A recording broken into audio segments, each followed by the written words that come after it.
good evening. Welcome to Rangers Radio. Join myself, Hawks. You're on the panel. It's Bridgeman and young GB. Evening, boys and girls. Evening, boys and girls. You call me a girl, Hawks? No, Bridgeman. What a shocker. What a shocker. Good evening, Bridgeman. Good evening, Hawks. Alex for Wishaw, Alex for Airdrie last night. I don't know what happened there. Confusion. He's moved to he doesn't know it. Well, can I just say good evening to you guys on the panel here. Big good evening to the guys in the lobby and to all the Rangers fans that are listening in all over the world. Good evening. Welcome to Rangers Radio. How are you, GB? Very well, Hawks. Thanks for asking. I'm quite pleased with how the weekend went for us as well, to be fair. All right. Okay, well, sure, we'll come to that. I had a few strange phone calls today. All right, go on then. My phone was very, very busy. And I'll not put any name to this because it wouldn't be fair, but one guy spoke to me and he's just out the river. He'd fell in a river. Yeah. So Come on. Yes. Come Well on. known to Rangers Radio. Oh, please, no. It wasn't Mr. F. Fox, yes. It was not. No. Oh, goodness.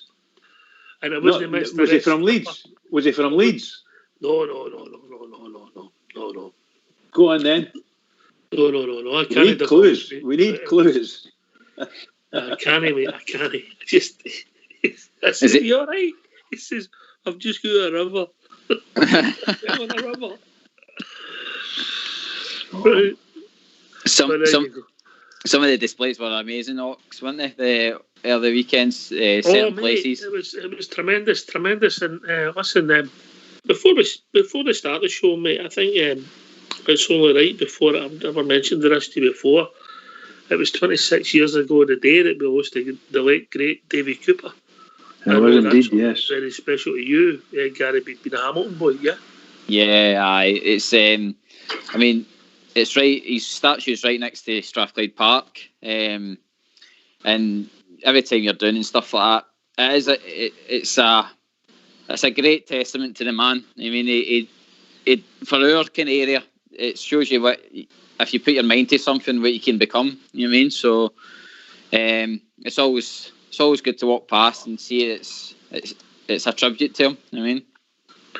It's a tremendous honour getting a statue made, a historic thing. They've done one for me, Fox and Bridge. It's similar to the Holy Trilogy at Old Trafford. and it's me and Fox and the bar. And people say, where's Bridge? I said, well, we couldn't get him anywhere near the bar, so he's not around. What a shocker, Unbelievable. But you have that statue and people walk past, kids walk past, mate, Bridgeman. It's some honour, really, isn't it? No, don't say honour, please. Don't say honour. I'm talking about Davey Cooper here. Yes, Cooper. Of course, yes. A big honour. You know, somebody, a talent like, I don't know if Scotland's produced anything like that since Davey Cooper. No. I've hardly produced a football player.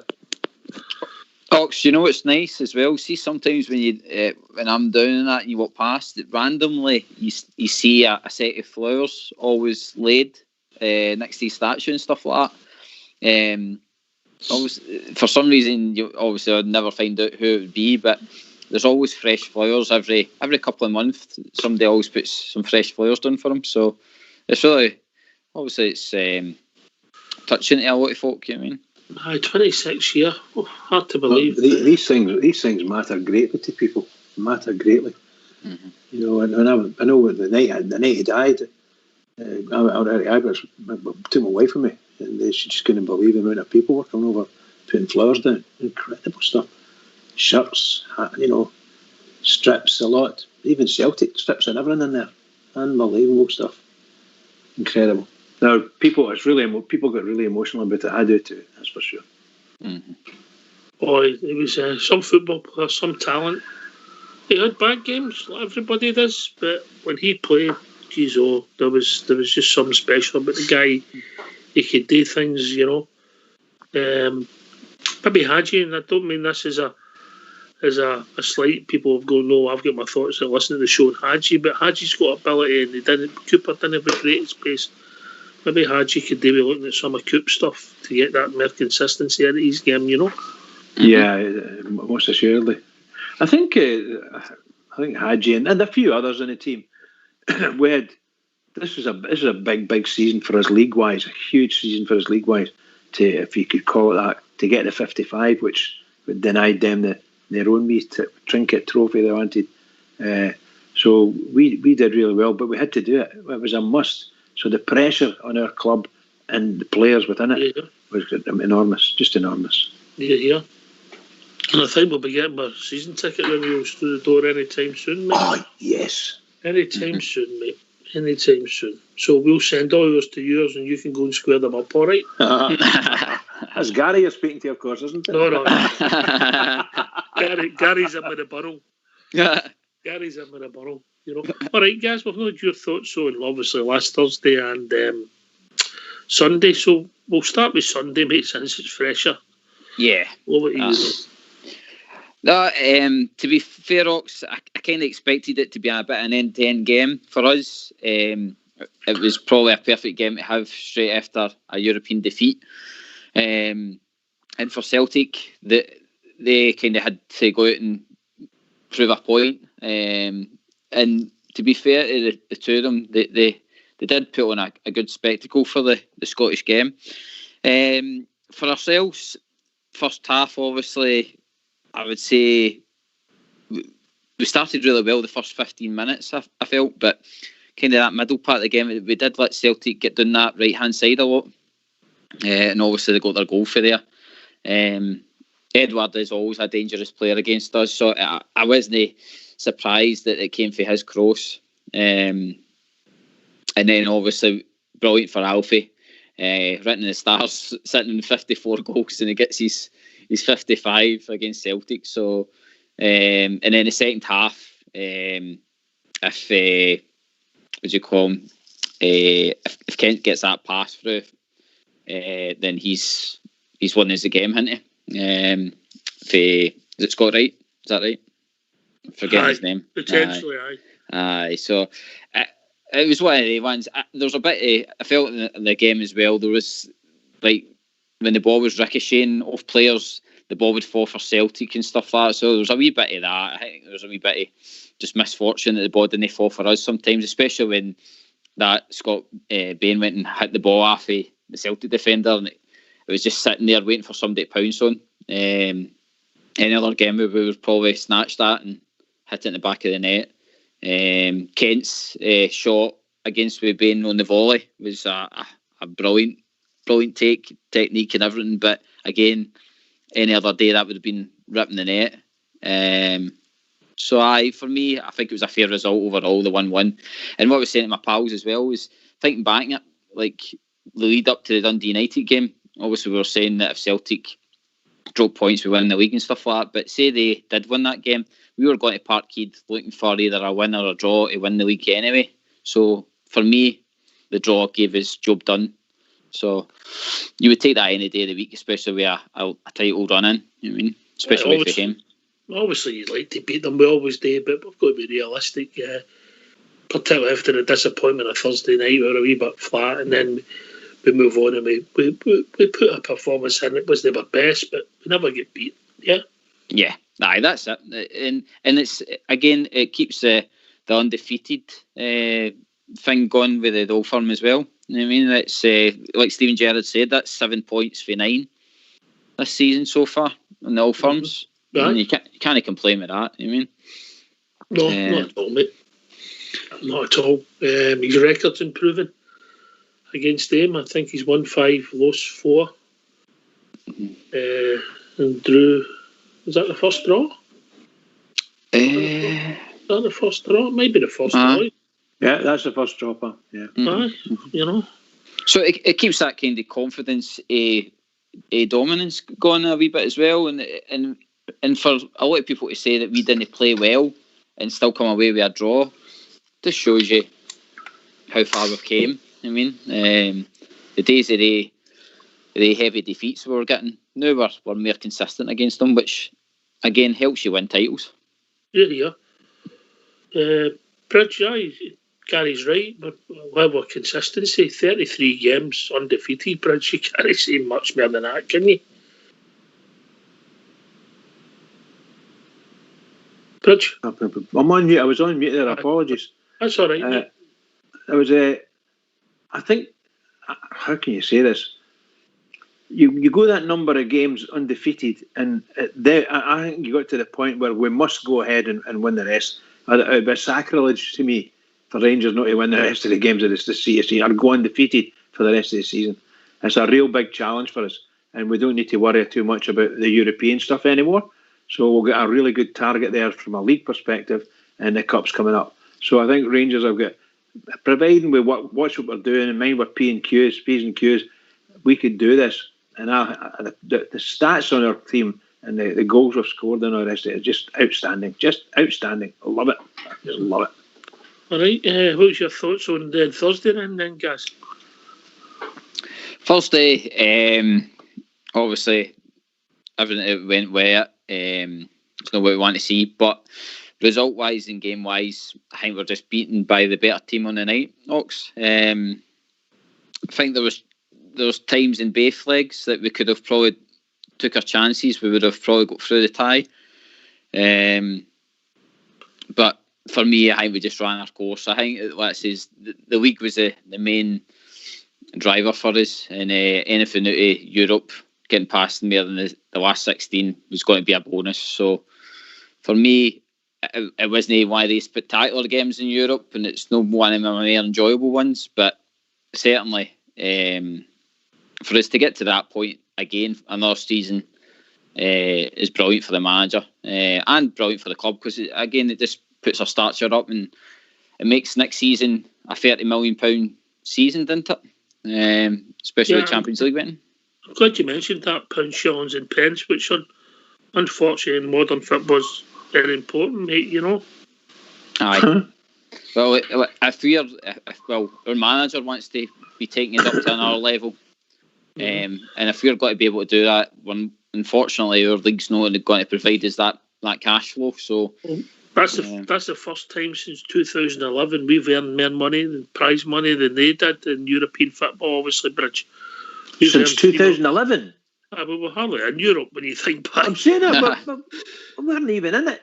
Oh my God. So we earned up just over €10 million, and they're about just over €7 million, yeah. Well, after 10 years of European Champions League? I think it was only 4, mate. I think they only get the Champions League 4, mate. I think. Well, they won the league. They won the league 9 years in a row, 9 seasons in a row. Mm-hmm. Oh, of course, you're never getting properly. They never get through the qualifiers. I think so, mate. I've never checked. You're probably right. You follow them well, anyway. Aye. Oh, you're the man. I know your favourite. I know your favourite website. Aye. Oh God Almighty! He watches every day. Follow for me. Follow for me. The bridgeman says follow. It's too cool for the fools of horses, and the bridgeman just does Tim's. Oh God, listen to that. I've only ever heard of them on here. I've never seen them, and I don't know who they are. I don't want to know either, I can assure you. Unbelievable stuff. Aye, so that's 3 million more revenue in that. Obviously, with Castor deal, which we've had, which has been a success, mate. The revenue streams have been very, very, very favourable to us so far. Obviously, we've lost a lot of money because we've not match day revenues like every football club, but the support's done everything it could. The directors have done everything it could. And you see, Gary, how important European football is. But it's the adventure of European football we like, yeah?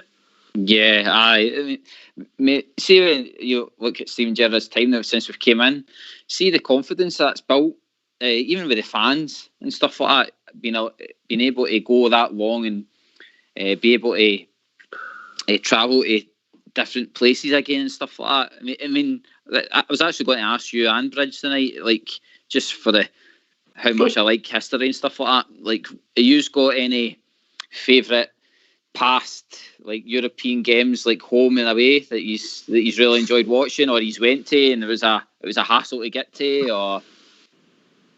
I know Bridges' biggest European trip was Arnhem.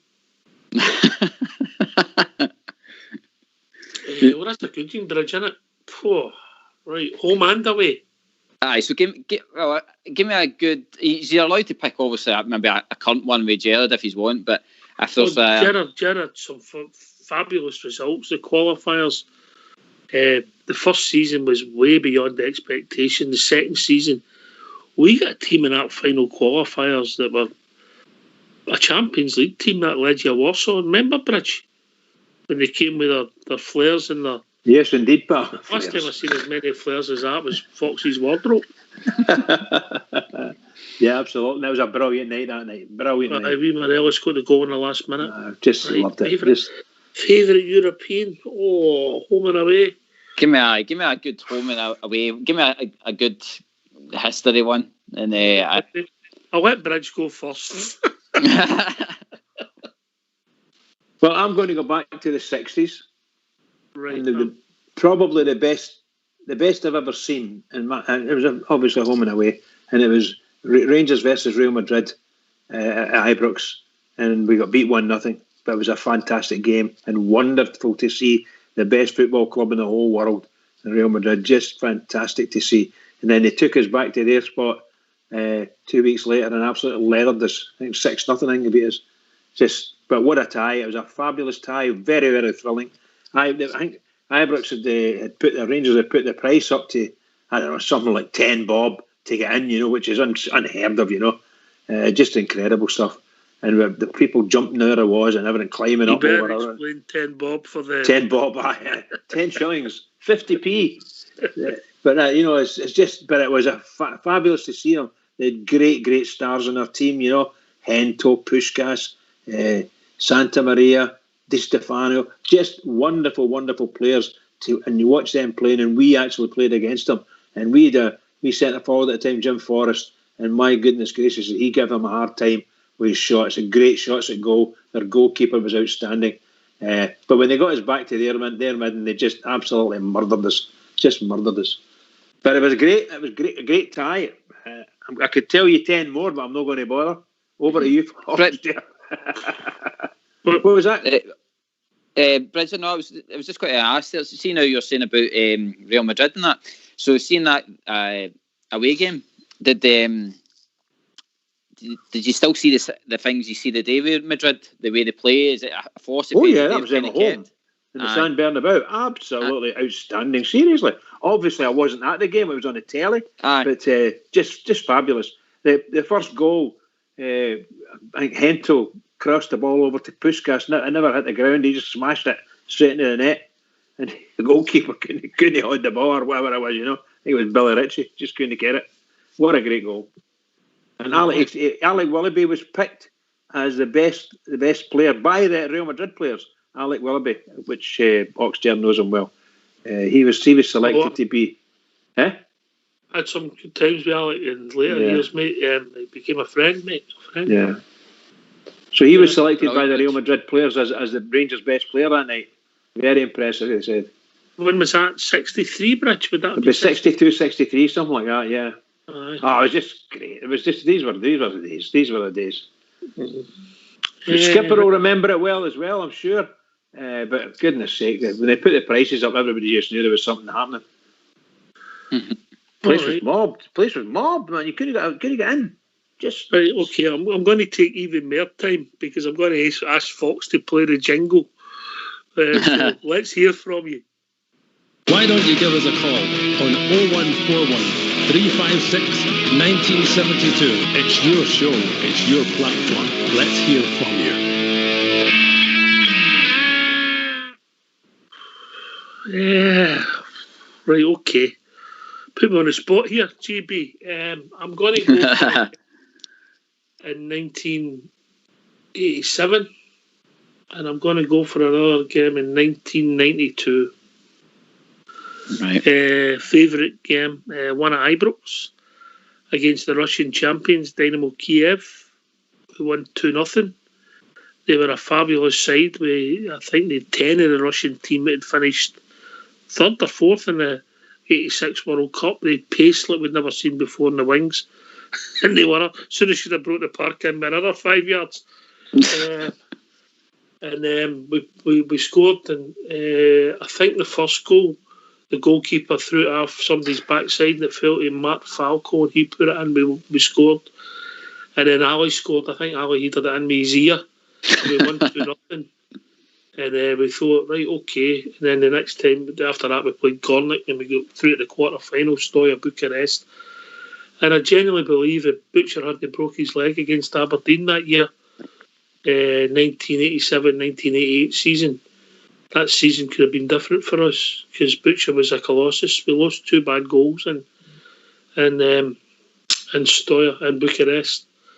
So things could have been different. But that Dynamo Kiev one, there was a famous atmosphere. The place was bouncing. The support was a bit different then.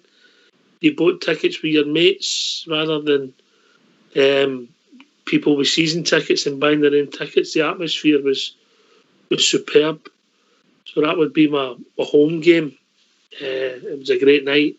Is that who you went with, Ox? Did you go with mates to that game? Was it a kind of big build-up for you at that time to spend your money? I've told a porky there. 1986-87. Season tickets get big in Sunusis. No, that would be the start of the season tickets, mate. Right. Yeah, that was the start of the season tickets. That season 87-88 being big. The Premier Club had just opened, which is the Sands Jardine stand. And the season tickets were changing again. Maybe we just still had the enclosure, but the atmosphere was just electric. And we got through. We got through against a fabulous side. And then my away tie, I was lucky to get to Ellen Road, 1992. I was sitting just in front of the director's box. And when Rangers scored the first minute, somebody hit me a dullion because I jumped up. And that was a great result. I wouldn't say the atmosphere was special at Ellen Road, but possibly one of my proudest nights being a Bear because it was down south and we beat the English champions. But then you've got Florence and that, and you could go on and on and on. Fabulous nights, you know. Fox would go on about. Obviously, it was a final in Barcelona. The boys, the semi-final against Bayern Munich. Fabulous night. They were a fabulous side as well, But that's the two of pump for me.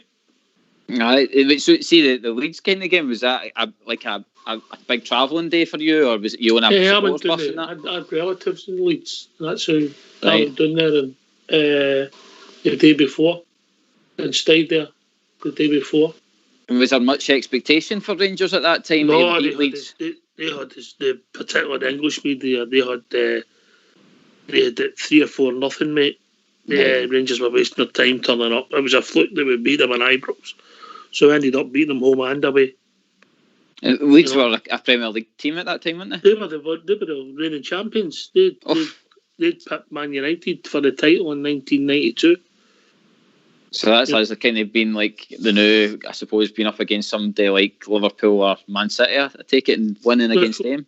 Aye, it was the winners. We were up against the champions. It was to qualify. There was a bit of backstory, Bridge. Remember, I can't remember if they'd get put out or something happened against the Stuttgart, and then they had to replay a tie in Spain, and Leeds won, and then so that meant we played Leeds instead of Stuttgart. So yeah, I'm sure. But that double header with Leeds United was just utterly out of this world as well. It was brilliant. It's brilliant.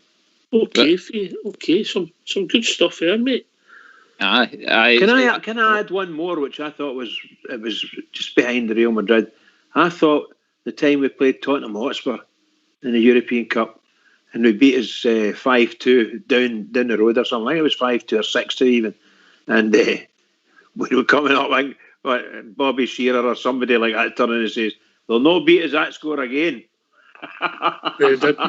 My laughed. My old man said, in his opinion, that was the best performance he's seen at Ibrox with that Spurs team. Oh, they were brilliant. They were absolutely brilliant. Jimmy Greaves, he said. Jimmy Greaves, Alan Gozine, Cliff Jones. Alan Gozine, he'd have played for us in a minute, mate. Yeah. I think one of the problems one of the best header of the balls ever. Indeed he was, pal. Indeed he was. He was a I know I'm old and I understand all these things, so forgive me if I'm boring anyone. Tottenham Hotspur was one of the finest teams that you'd ever clap your eyes on. Believe me, they were just brilliant, absolutely brilliant. And they murdered us. They absolutely murdered us. And we're a good team. They murdered us. What about abroad, Ox or Bridgeman? Have you ever travelled to a place and it's took you either 2 days to get there? Or, aye. Quite a few, but listen, we better get these phone lines opened. Right. And but that's my two favourites. Yeah. But that's a good question. Maybe a hard questions. It's late at night, isn't it, Brad? It's too late for that. It's too late for that. Okay, we announced when they make. I might as well put it out there and get the ball rolling. But what we've done is we appreciate an international break, so we've divided all the presenters up and with guests. And Bridgeman and Mr. Skipper will be covering the 60s on Thursday evening. On Friday evening, we will be joined by JFK and Old Bear, who gave me a very rude text today. They will be doing the 70s. On Monday, Linda and Southside, Dempsey and Makepeace, they'll be doing the 80s. In the 90s, will be covered by Big Stevie for the drum and Port Bear. And the 2000s onwards will be covered with our own GB and Jodie Pollock. Dream team.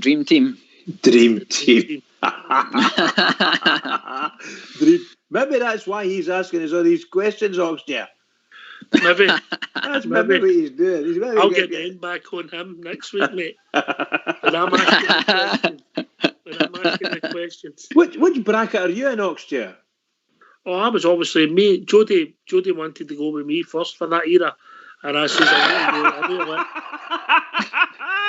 I really let young GB in because I'm not asked the questions. But she was quite disappointed, because that's my era. Oh, brilliant. Well done, pal. Well done. You were only 12 then, weren't you? But you got my text, didn't you? So if you want to come in, I've had a great text for your Jaffa about if you want to mention David Cooper, of course, we'll hear for you tonight. The question that GB's asked about Europe, of course, we'll hear for you tonight. And it's over to you, so let's hear from you. Why don't you give us a call on 0141 356 1972. It's your show, it's your platform. Let's hear from you. Well, we'll get the first caller off the rank. Did I say rank there? Yes, I did. It's Bob Chair. Evening, Bob Chair. How you doing? All right. How we doing, mate? Oh, I'm doing fine, pal. Just to hear a lot of history is absolutely brilliant. It's right up my street. Right up my street. If it's going to be history, I'll be there answering the questions on it and commenting on it. I just love it. Bridgeman. Hello, Bridge. Yes, pal. Yes, Are you pal. there, mate? See that night that you're talking about against Real Madrid? Aye. I could even recite you the Real Madrid team that night. Oh, go on, pal. Say it. Give us it. It was Araquistan, Isidro, Casado, Muller, German, Santa Maria, and Zocco. There was Canario, Del Sol, Puskas, Di Stefano, and Gento. That was Luis Del Sol was a huge star. He was like a showbiz star in Spain. What a player! What a player! Brilliant. Well, later on for that, he ended up playing for Seville, and Rangers absolutely tore them a new year at Ibrox and beat them 4-0. And they tried to kick us off the park there in Spain. They beat us 2-0. But we Willie Henderson tore them a new year. But my favourite European night's got to be that night against Bayern when we beat them 2-0 in the semi-final when we went to Barcelona. Wally Johnson gave the best performance I've ever seen for a Rangers winger that night. That had been his namesake across the city. You'd have seen it for days and days and days. Wally Johnson was absolutely outstanding. He tore a world-class defence to shreds that night. And John Gregg couldn't make it because of the injury. And Derek Parlane came and scored the second goal. And had an absolutely outstanding night. All great. And we got beat 6-0 in the Bernabeu in the return game, by the way. I was saying, we won 1-0 at Ibrox and got leathered 6-0. Unbelievable stuff. Unbelievable. No, we got beat 1-0 for them. That's what I saw that. I meant that. We get beat 1-0 at Ibrox, and then we go over there and they batter 6 past us. I bet the board of directors were happy with the away tie first. Oh well, aye. But I mean, this Ibrox was just boofing. It was absolutely seeing that day. I don't mean to be rude because obviously me and Gary are far too young. Seeing that day because obviously telly was just starting to come to the fore that working class houses were starting to get television. Even if the first leg would have been 6-0, people would have still went to the second leg, wouldn't they? They would. Aye. They would. There was 80. You commented to me a wee while ago, Ox, about when Eintracht beat us 12 goals to 4 on aggregate in the European. There was 80,000 at the second game. We were 6-1 down. You know, and they can't out here and scored another 6. And Rangers still pulled in a crowd of 80,000. So, aye, yeah, different days, but the advent of television, well, we can all see what it's done to the gates. But they were some team as well at Eintracht Frankfurt. They were a fantastic side. It was they played against Real Madrid in the greatest game at European level that's probably ever been seen in history, as I was saying. You know, so 7-3 at Hampden, wow. Puskas 4, Di Stefano 3. That's it, yeah. I think that game's in Scottish folklore as well, mate. Rather, I think you go. Obviously, the Spanish talk very firmly, but there must have been 350,000 at that game with the amount of people that tell you were at it. You know, it's one of the games, isn't it? It was in the afternoon. It was in the afternoon, Gary. They played it during the week in the afternoon. Early evening, I think, Ox. And they. What they used to do with that game in the days of the old cine cameras, they used to have special nights in bowling clubs and stuff, right? And social clubs, and sit and show that game to people. You could sit and have a drink and watch a master class of football, and it still is a master class of football. That and the 3-2 game at Wembley was the two famous ones, wasn't it? Anyway, we've been joined by Tommy from Bognor. Evening, Tommy. Hello, Ox. Hello, Bridgeman. Bob Jeremy. I can't remember the other guy's name. Hi, Tommy. GB. All right. Well, what I was going to say to you, Bridgeman, my biggest, it's no Europe, but the best memory I ever had was getting a lift there at Parkhead. And we beat them 4-2. And we beat them 4-2. It's the first Old Firm game I'd ever seen. We beat them 4-2. I bet you were delirious. Oh, I couldn't believe it. But what I was going to say was, Ox, my first European trip away was when we played Cologne. 1979. What a day. The trip to Manchester, been on the boat and all that. It was probably we went with the Manchester supporters bus, and then we did the return leg at Ibrox, where it snowed on the Wednesday, and the game got put after the Thursday night. I got a bit of trouble with that, Tommy. I went over with some of my mates to clear the park, and we get caught. But it was, that was it. That was a good memory. Also, I mean, it was a shame Rangers were. Again, it was just unfortunate. I'll ask you this, Tommy. That's a great point you make. You know, and we've known about Terry Butcher in '86. Derek Johnston was top of his drawer and was on the bench that night. We could only get 20 minutes out of him. We played Billy Urquhart in the quarter-finals of the European Cup. I know he's one of Southside's favourite, Billy Urquhart, but geez, come on. It was a good day. I mean, you couldn't believe it. They called the game up on the Wednesday night. You're going, called off because of the snow. It was good for some of us. And as I say, the Edmondson Club and Edmondson Drive, they actually put a couple of buses up that night, Ox. Brilliant. Absolutely brilliant. By the way, there was a lot of similarities between that season in 1970 and 2008, mate. Obviously, we lost the league that year with a fixture pile-up. With a good run in Europe as well, you know. The clubs wouldn't help us, Ox. No, exactly, mate. SFA did everything they could.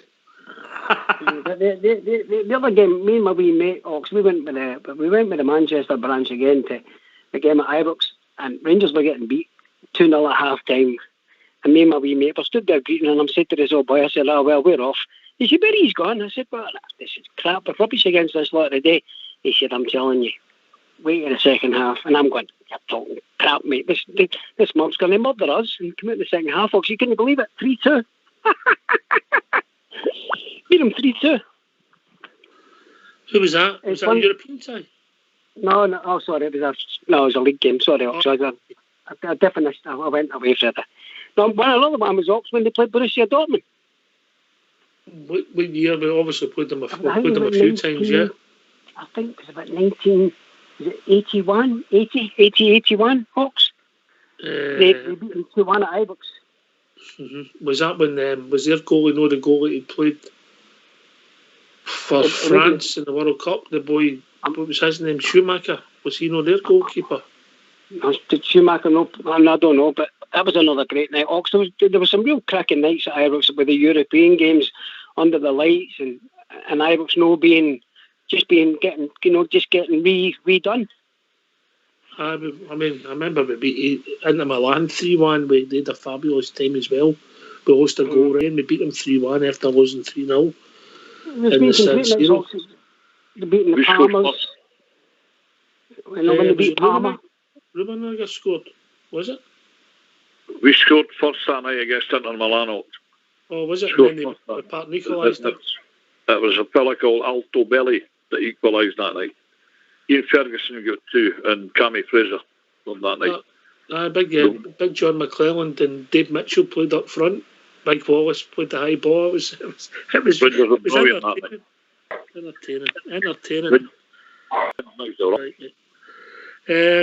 Told me some good stuff there. GB. How folk got there and who was playing and stuff like that. I mean, see these stars. That's another story, Ox. The 11th April 1979. Me and my first wife got married that day when they played Nottingham Forest. And my father-in-law, my ex-father-in-law, he supported Forest, so we watched the game that night. My missus is going, what are you doing? I thought, flip my hand, flip us on. I was living in Nottingham when Rangers played Nottingham Forest. The place was radio rental, absolutely radio rental. The Nottingham boys got on to me the next day, saying he's a devils. He says, devils. All you wanted to do was fight. So there wasn't me, I was there. But that's what it was like. Brilliant stuff. Great memories. Bridgeman, has there been anybody that's came to either Ibrox or you've seen abroad that you've been like wow, they're just in a total different level? Oh yeah, the Real Madrid team I was speaking to, they were the best in the world, They were the best team in the world. Carl, have a bit of manners. Wait till you hear your name. Hello? Wait, no. How's things? Just wait. Okay. Right, we'll be right with you. Speak to the receptionist in the future. You have to speak to the lovely folks once they talk to you. Hello, Bob. Carry on, Bruce.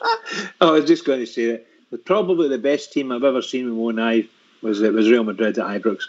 And of course, Tottenham Hotspur not far behind them.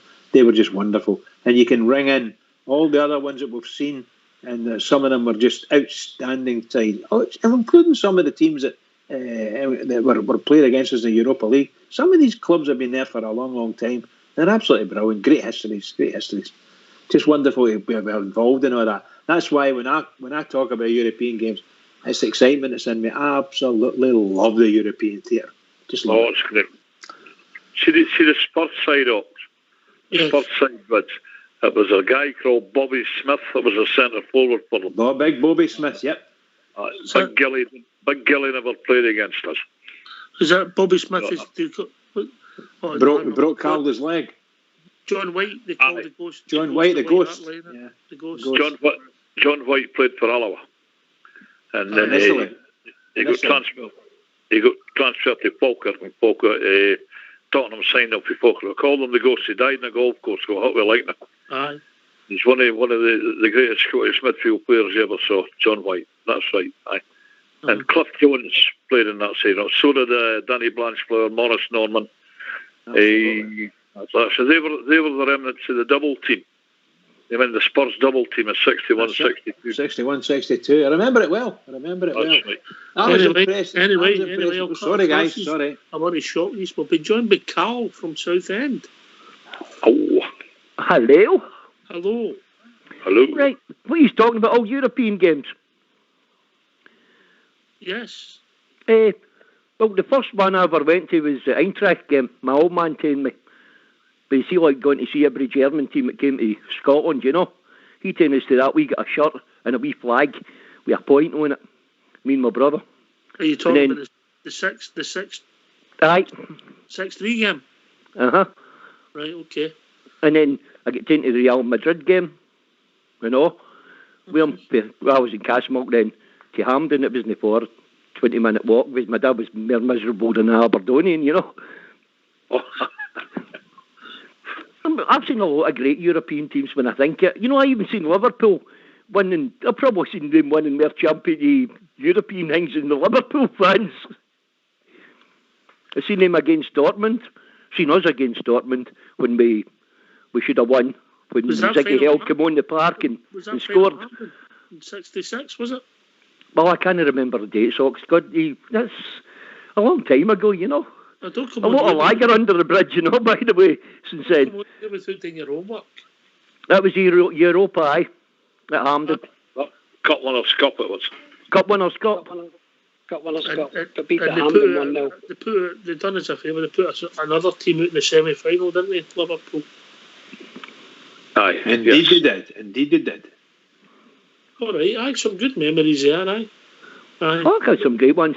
The worst one was we went on to Romania for Germany, first trip to our football club in Germany, or you see us playing against Bucharest in the first part of the Sunis era.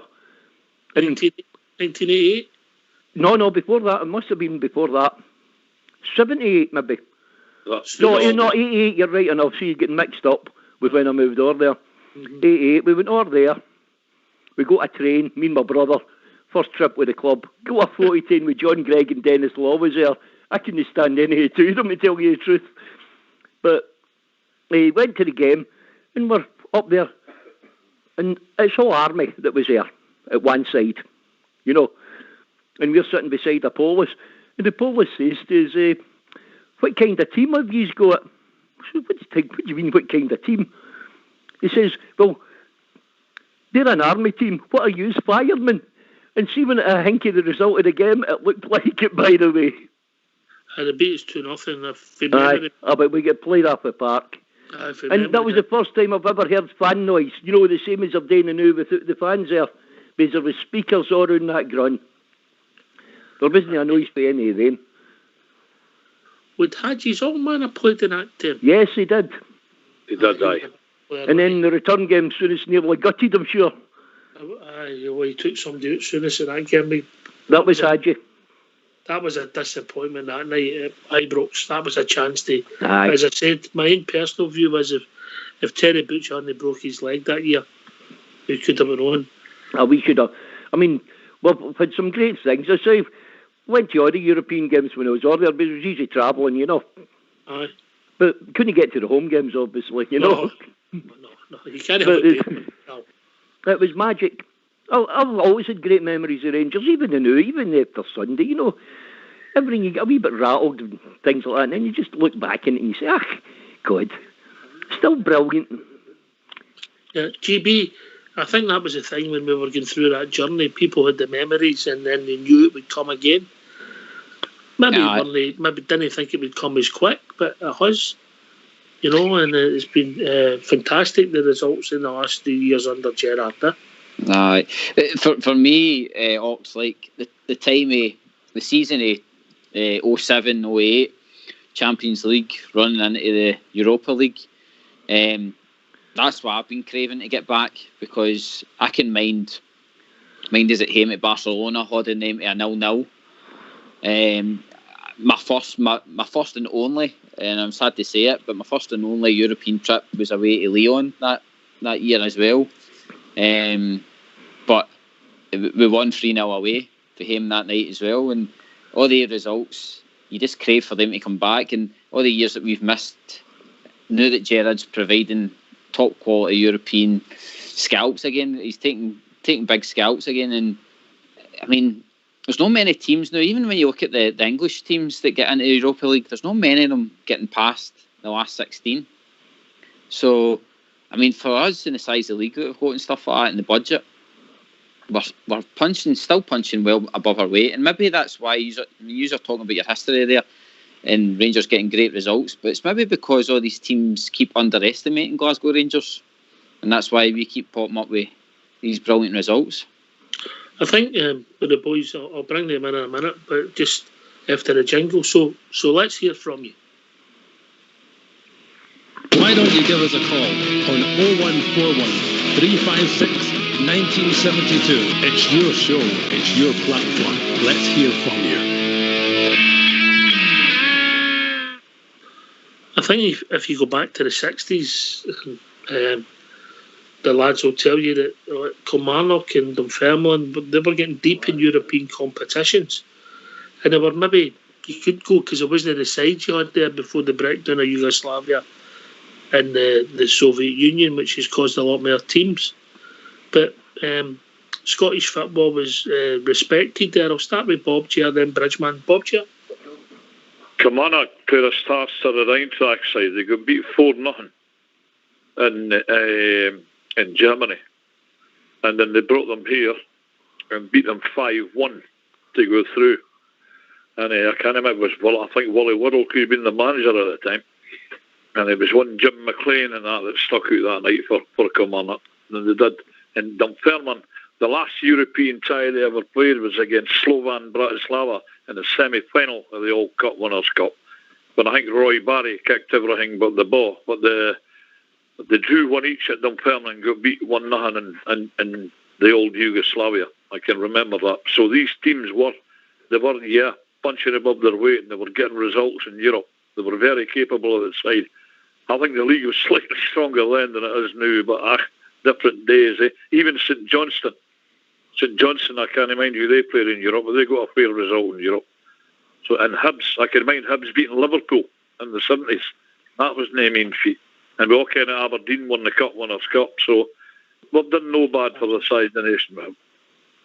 But it's doing new Rangers carrying the flag for the lot of guys. Did Dundee not get to the quarters or the semis? They did indeed. Dundee beat Cologne 8-1 at Dens Park. Yeah. And I think they got beat to something like 5-1 again in Germany. Again, football different is made of them. Then they beat Sporting Lisbon. And then they beat, who was it? It was Anderlecht, Sporting Lisbon. I can't remember who the quarter tie was against, but they got beat 5-1 for AC Milan in the semi-final. AC Milan won the European Cup at Wembley that year against Benfica. So, well done, Bob Shackman in Dundee. Big Gilly was playing at that time, Prince. Aye, look, can I come in there, Roxy? Aye, on you go, mate. I was going to say, look, the European system of football, the administration of it, is entirely different to what it was in 1967 when the Tims won the European Cup. They only played 9 games. They played Zurich of Switzerland in the first game. They played Nantes of France. And French football wasn't standard then, it is now. And they played a club I don't think they exist anymore called Vojvodina. Vojvodina, absolutely, yeah. They played an aging Dukla Prague side where Puskas had a bigger belly than me at the time. And they played an aging Dukla Prague side and a substandard Inter Milan team in the final. They were missing a midfield player called Suarez. So I think if he'd have been playing there that day, it would have been quite different. But that's history. All I was meaning, Bob Ger, was that now to get into they got to go through the group stages before he even get into the last 16 and things like the last 32, should I say? So there's a lot less barrier in those days because there was less teams. As Oxford says, the USSR was a huge country, and all these sort of breakaway states, and Yugoslavia split up to God knows how many countries are in Yugoslavia now. So all these things was happening, and it was great. It was great for countries like us. But we shone. Our wee country did shine, and that's when we all wanted Scotland to do well at international level and so on and so on. Something's happened, isn't it? Something's happened. Oh, something's happened. All right. And you come, Tommy. I was just going to say, I like what Bob's just saying there. The one I remember, Ox, and I think Bob Ger and the Bridgeman will remember, is Dundee United. When they beat Roma 2-0. When they beat Roma 2-0 at Tannadice, and then they were robbed. No, 77. Was it no 70? When the final was played in Rome? When they played Roma, was that 80? 1983, 1982, they won the league, mate. Well, I mean, and if you watch the second leg, they're absolutely robbed. With the referee. Oaks. Oaks, they were robbed. And you know, they didn't want two British teams in the final, Oaks. That's what they didn't want two British teams playing in Rome. I don't think there's a overcome Liverpool, Tommy. No, I don't think they beat Liverpool, Bob. I think you're right, but what two British teams in the final? I think Dundee United would have given them a game, because I mean, if you remember, Bob, they got to the UEFA Cup final as well, didn't they? When they get beat with Gothenburg. They did, aye. 87, aye. And you know, I mean, we've had some. I like what Bob just saying. I remember when Dunfermline played. Was it? Did they not play Eintracht Frankfurt, Bob Jarrett, Eastern Park, and give them a game? Was it Slovan Bratislava? No, it was Slovan Bratislava was the semi-final. Real Zaragoza was the second run. And that is Santa Maria. He was the centre half of that fabulous Real Madrid side. He was transferred in the league to them at that. It's like you're going on about. I mean, I asked a question, Oaks. I actually asked a guy a question. Who was the only British team to win a European competition after being knocked out of it? Us. Exactly. A lot of people didn't know that, you know, Oaks. Wait a minute. Obviously, GB will know that. Did you know that, GB? No.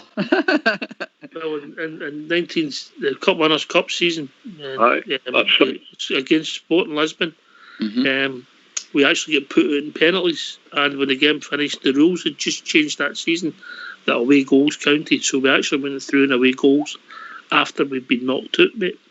Ox, can I come in there? Yes, you know we get through once with a toss of the coin. Yes, we did. And here's another one for you, Carl. Do you know we played a European tie at Highbury before Arsenal did? No, yes. That's probably just before I was born, Ox, okay? Red Star Belgium. How did that come about, Ox? How was that? It was a playoff. They played a playoff game, and we went there in one of the first seasons of European football and played the playoff at Highbury against a neutral ground. That's amazing. So your Champions League today, Ox, is it's not the same. It's like entirely different. It's entirely. I mean, we went. I remember when was it Dundalk played Manchester United. The guys are still got the check when they played Manchester United, Ox. You know, the money they made from that Manchester United game was unbelievable, and you think the chances are the small clubs that play Malta and these other countries, they're never going to reach the first round of the European Cup, Ox. Never. No. And those were the days. Look, sorry, apologies. Thought you'd finished. When you go back, I was just going to say those were the days when I actually liked Dunfermline. I liked that boy Edwards. But that young boy Edwards was it centre half back, but Bob Gerald tell us. No, it's midfielder. Alec Edwards, was it? He lives in Cairney Hill, just up the road. What a wonderful player he was. I thought he was great. In Villa? Hibs and Aston Villa? No, that was Alec Cropley who went to Aston Villa. Cropley. Edwards is one of the best crossers of a ball you've ever seen. Dunfermline were quite an exciting team, but that's when Scottish football was quite high up in the European area anyway. And then, of course, it all got taken over and the big money came in, and you get 4 or 5 English teams playing in the Champions League, and you're thinking, wait a minute, arithmetically, that isn't right, you know. I know. I mean, you won the league, you were in the European Cup, and won the Cup Winners' Cup, and so on. But I look at it now. I mean, the 4th place team can get in the Champions. It's all about money, you know. Can I tell you one of my best memories of European football, boys? Do you mind the St. Greavesy? Jimmy Greaves passed away there. He and St. John, passed away there. And I can mind one Saturday morning when a club for Ireland called Athlone. Right? I think it was South Island, Athlone. Athlone Town. They drew AC Milan. And I think it was the old UEFA Cup when they came out. And they were never going to beat AC Milan, the superstars with Serie A. But the goalie blew the ball the length of the park, and a wee winger ran through, and he got brought down, and Athlone got a penalty. And crapped us, and I mind them lining up to take this penalty, and all the Bairns ran to the back of the goal. and here's a lassie standing shower a pram bang for it to get his went to sleep. you think about all the splendours of European football, the Galacticons and Ronaldo and Messi and everything new. That brought it down to earth, that night. This classy stand. Memories. Oh yeah. GB. See where you started. I know, it's brilliant, Oxford. This is what I really enjoy. It reminds me of sitting in a pub and listening to everybody telling about stories. And by the way, hats off to you, because I don't like hating a lot of Scottish teams. I like seeing Scottish teams do well in Europe. And when you're talking about Dunfermline, Dundee United and all that, doing well in Europe, I mean, that's the only way. We didn't cheer all the teams we were league on. There was one. I can understand that. But you know what I mean? There's a bit of like Scottish talent coming through for the leagues, being able to beat these kind of teams and stuff like that. That's it's great to hear. And I don't think it's sad what they've done to us. But they've divided the country, mate. And I remember Fox telling me a story. He stayed up to watch the badminton in the Commonwealth Games because a Scottish lassie was in it. Used to cheer on, you know. Not the day with a short skirt and a wee crop top right off known Fox, you know what I mean? Definitely. But you cheered everything that was Scottish. You cheered everything. That was the way it was. You know, we were British and Scottish and you were allowed to be. Anyway, enough about the politics. But Can I just say, Ox, one of the best teams I saw at Ibrox, and nobody's mentioned them yet, Valencia, when Mario Kemplis absolutely ripped us to pieces. 7th of November, 3-1. 1980. Yeah, they beat us 3-1, Ox. Kemplis and Bonoff scored. Yeah, that's right, aye. And they absolutely murdered us that night, Ox. I mean, that could have been anything. I mean, I think the goalkeeper is for us. Right. But what a team they were, Ox. Aye, fabulous side, mate.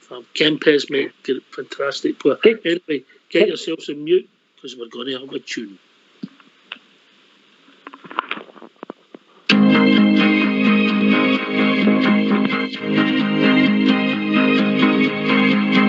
From Argyle, so young, to Glasgow City, they come, seeking fortune and a new way of life. How could they know ambitions would grow? Such a beautiful story, and here's how it goes.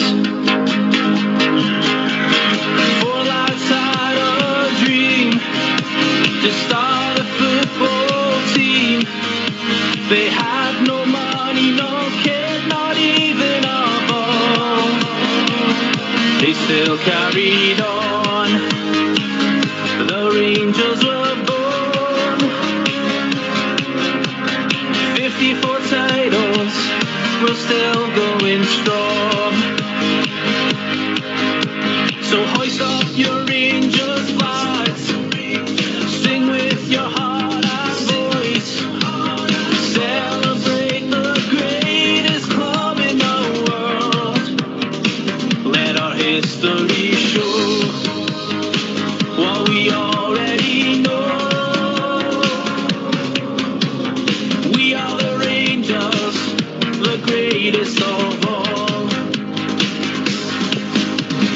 For lads had our dream to start a football team. They had no money, no kit, not even a ball. They still carried on. The Rangers are born. 64 titles, we're still going strong.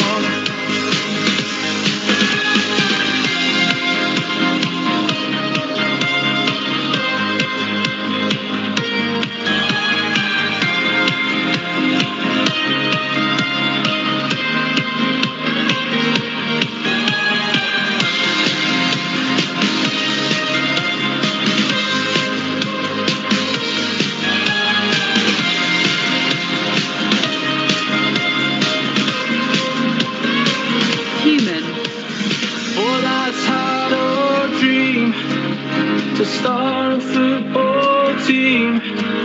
They had no money, no kid, not even a ball. They still carried on. The Rangers were born. 54 titles, but still going strong. 54 titles, we're still going strong. Why don't you give us a call on 0141 356 1972? It's your show, it's your platform. Let's hear from you.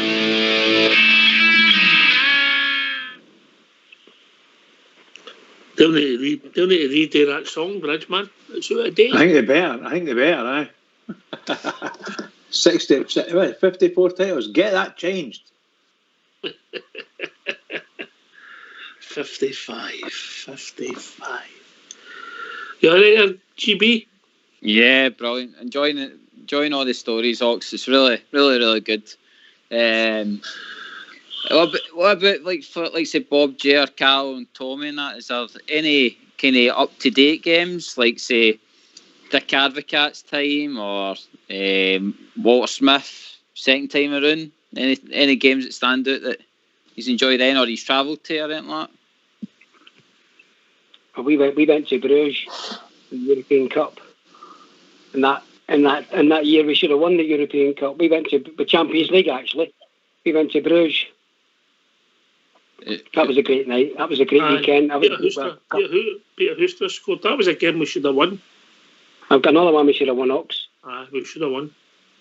What a night at Ibrox against Marseille, Ox, and the pitch is a mess, and you know, I know we got 2-0 down, but God bless me, what a comeback! They were a fabulous side as well, by the way.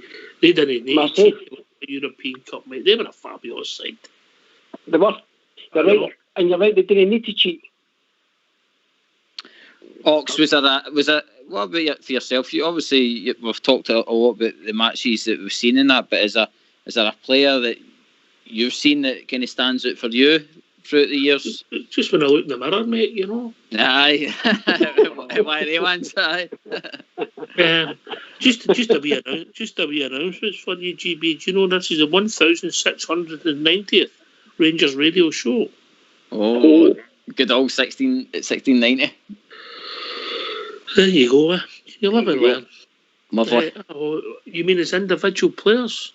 Aye, like is there well, not so much our team, but like is there a team that's visited Ibrox and you've went that's all in balking for that game. Kemplis and Reynard Bonhoff. Blocking. Oh my God, what a player. Was there a reason we didn't sign a lot of players abroad at that time, Ox? Was there usually? Well, you couldn't get the visas for the Russians for a start. We eventually got 2. They were fabulous players. Mikhailichenko and Kuznetsov, fabulous players. Anyway, I'll cut across you. We've been joined by Dave from Cumbernauld. How are we doing, Dave? Evening, lad. Hello, Hi, Dave. Hi, Dave. I was just here telling you all your stories about your favourite times in Rangers, so I thought I'd give you mine if you don't mind. Aye, of course, mate. If I think I was right, the year was 2007. We were in a Champions League group with Barcelona and Ajax. So we had run into 2 of the best players in the world at that time, Messi and Huntelaar. I still remember that to this day, that group. It was an amazing few games. I remember Messi coming out and saying we were playing anti-football and all that, and then Chelsea and everybody else jumped on the bandwagon, and suddenly it was a genius tactic. Correct. And a few years beforehand, I'd visited Madrid in Spain with my dad, and I managed to see Ronaldinho and Messi playing together. And that was I've still never seen a better game of football than the day two managed to produce in that day. Oh, some great memories there, mate. The 2007 Champions League, what was it? Stuttgart, Lyon and Barcelona. 2007, 2008. That's And right. then obviously we finished third, and that goes into the UEFA Cup, mate. Yeah? Mm-hmm. You know, I know, GB, that's a memory that you've got for 2007 away in Lyon, huh? Aye, what I was saying earlier, that was my first European trip away. Just me and my brother trying to find flights, and then picking what we thought was going to be good accommodation, and turning up late at night in a French taxi, and just getting basically left at a travel inn. It was shocking. Like, I think we only stayed there one night because it was that bad. It was as if I think we were going to get Texas Chainsaw massacred in the place. It was. I mean, it was. Well, that's his eyes were getting opened up to the world a wee bit in that trip, and I had flights for that. I had flights for that game, but I couldn't get time off school. What a shocker! What a shocker! I see being at that European game, what it showed me was the vast amount of our support, because we went to the square during the day, and the amount of different Rangers fans from all there that you met, and then you found out like where everybody was walking and how you're getting to the stadium and stuff like that, and you kind of just followed on. And then see when you're in the stadium, we were all not expecting anything, because I think back at Ibrox, I think Leon had beat us, or No, we beat them there first, mate. We beat them first. Aye, then they beat us. I think with the same score, actually, or maybe 3-1. Right. And if Darsheville was scored, I think we would have finished. He missed a sitter. It was 3-0 maybe. And Darsheville was scored, we would have carried on the Champions League and never maybe got to Manchester, bizarrely. Which is crazy. Benzema scored the hat-trick against us that night. Aye, that's right, mate. He was only a boy, wasn't he? Aye. I can mind being there, and it was that boy Gino that we kept talking up and stuff like that, and Gino, aye, and we were expecting nothing out of the game, and then see when McCulloch put that header in off, like, I think I got chucked down 2 concrete stairs and nearly burst my head open with the push forward, because there was no seats. It was just basically concrete slabs you're standing on. But it's stuff like that you remember, and to win 3-0 that night, I can mind going back and watching the French telly, and all that we could talk about was how it was a shock result and stuff like that. And that was the start of it. Like it says, my brother Paul actually continued on the journey with his trips that year, because he ended up going all the way to Manchester. So it was something else, mate. Something else. Brilliant. Something else. That was a day we'll never forget. It was an anticlimax, but a day we'll never forget. I think it was, Bridgeman, you might be able to answer this because you were at Bath. I think it was the biggest movement of people for D-Day. Since D-Day, aye. It was actually. It was Manchester. I remember I phoned up Talk Sport, and Andy, we Irish, played for Ireland. Andy somebody or other. Townsend. Andy Townsend and some Mike somebody or other who was on, and they were talking about it. And about the way they were speaking, it was as if there was going to be a wee crowd here. And I phoned them up and says, "Listen, pin your ears back. You're going to get over 200,000 people. There's 150,000 making their way down there and there's at least 50,000 already living down there." I know the words said itself, didn't it? They didn't realise what was happening. And within the next day, it was here we go. Be aware for over 200,000 Rangers fans. And were they warned? No, they know very well they were. I got the same the preceding weekend, Bridge. I was in Middlesbrough, and I was in a social club, and the boys were talking to me. He says, "What do you think you'll bring down here, Jock? About 12,000 fans?" I went, I says, "Aye, right, mate." I says, "But I said the same." I says, "There'll be 180 to 200,000 Rangers supporters in here on Wednesday," and they wouldn't believe me. Well, there you go. I blame the Manchester police for it all anyway, but that's history. You'd say an anticlimax. That never happened. Oh, what was it? Sorry. On you go, mate. No, I was just going to say, was a. See, when I'm looking at, like, say, the team that did beat Lyon and the team that went to the European final, were we injury ridden that game in the final? Because Kuzan was suspended. You're missing Beasley as well. He didn't play. And like say, who else was it?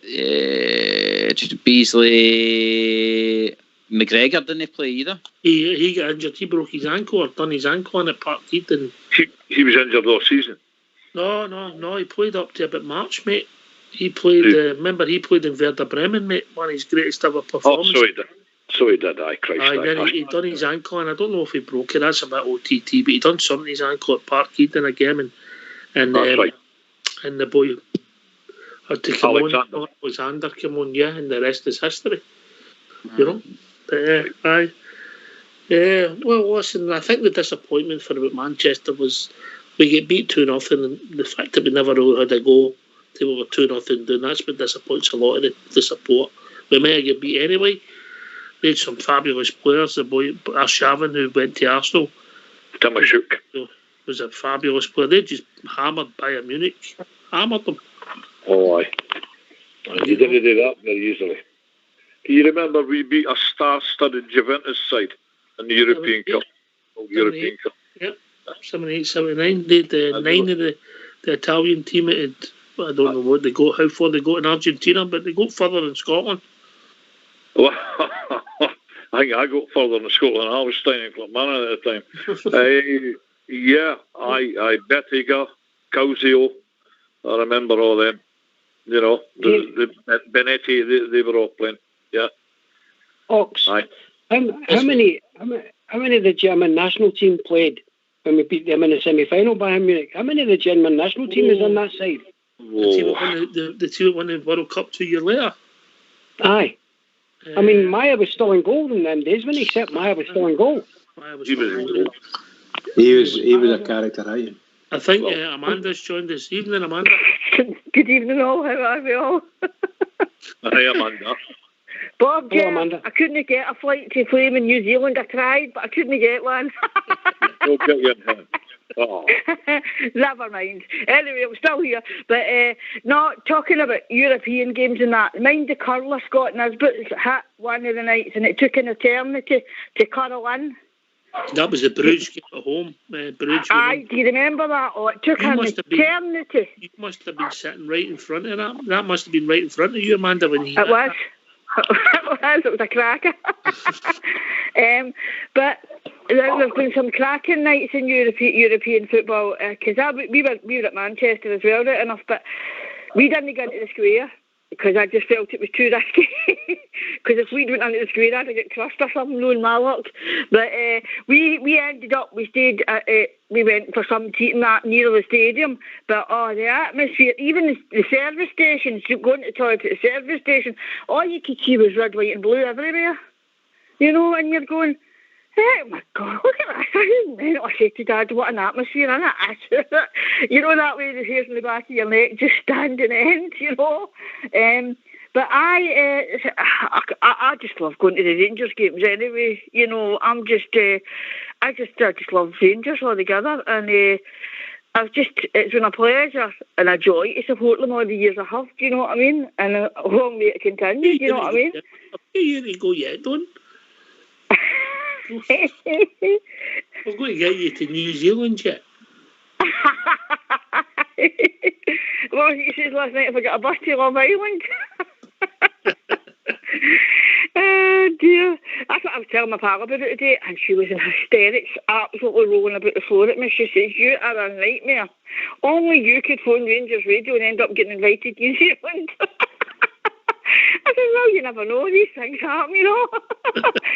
She's like, you better not go to New Zealand too. Am I going to phone? I says, well, I'm sure there's still phones in New Zealand. She's like, no, you're not going anywhere. But no, I can't believe actually it's 26 years since Davey Cooper died. I know, it's hard to believe, Amanda. And it's 26 years. Scary.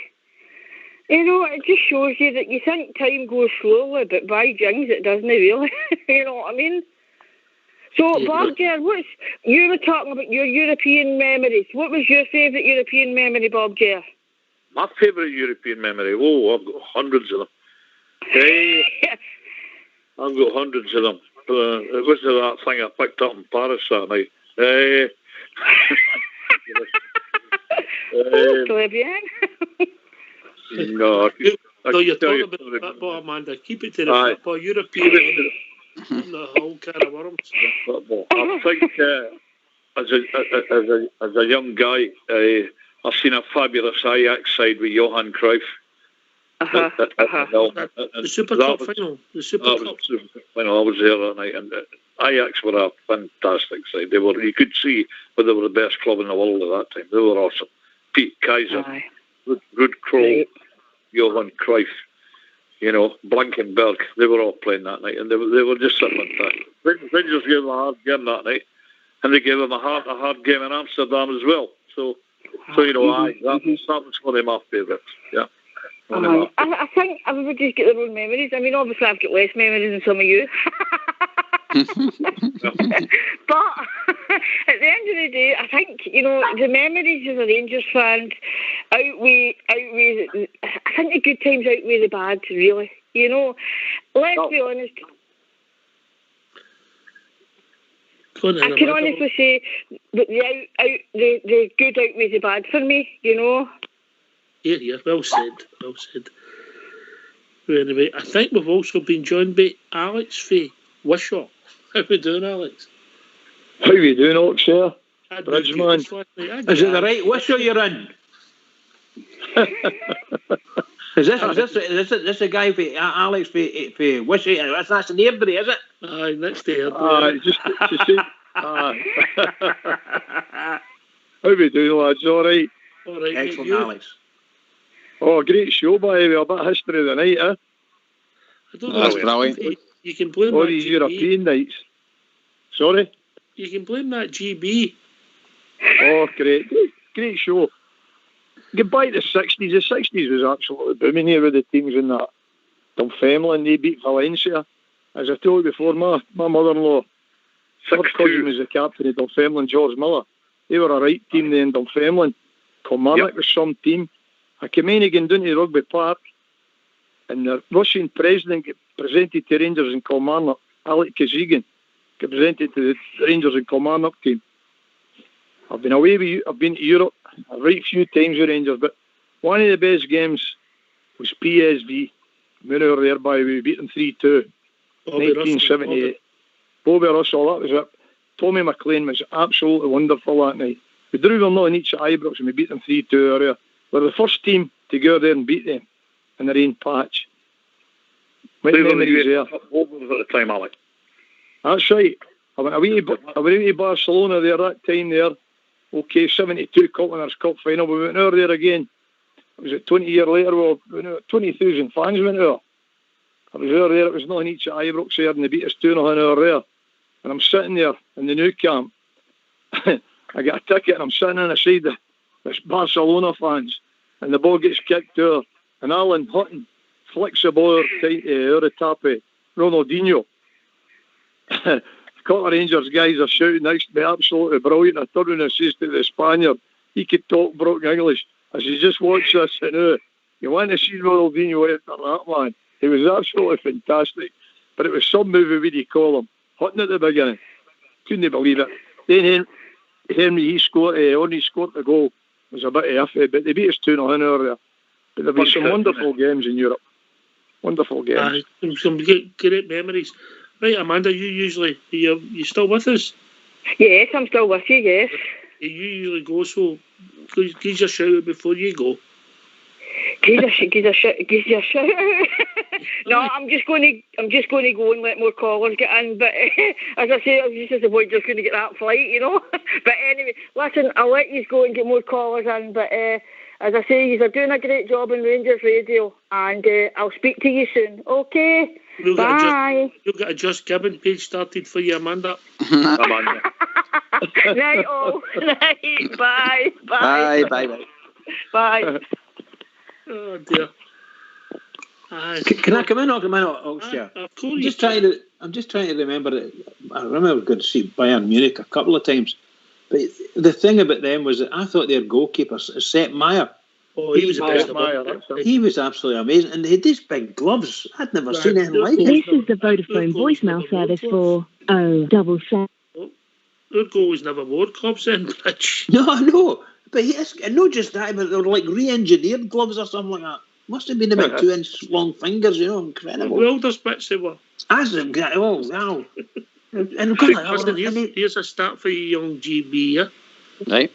See, 6 weeks after we knocked out the Bayern Munich, the vast majority of that team won the European Championship with Germany, West Germany, 6 weeks later. Aye. Who was on that team? Paul Brighton. That's what I'm saying. Like, we always seem to, I'm going to say punch above our weight, but I mean, if you are saying that, I mean, the players, we could only probably dream of players like that joining Rangers at the time. I mean, World Cup winners, and it was Müller, a great player as well. Was he not? Gerd Müller. Gerd Müller. Top striker. Like, you hear about him, and they're like, who was it was talking about? Ronaldinho? Alex, was it? Yeah, he was in Barcelona that night. I mean, at that time, Ronaldinho, you had Messi, I think. Henry as well, I mean, we're competing. Unbelievable. We're competing with that Puyol and Carlos Puyol. He was a Tarzan, the centre off. He was some player, that lad. Like I say, again, that was punching above our weight considering the team that we had. I mean, it was. We had Thompson, Kuzan, Hutton, Charlie Adam was there, I think, as well. Novo would have been there because like I say, half of that team was the team that ended up going to Manchester. The vast majority, that was the start of it, Aye.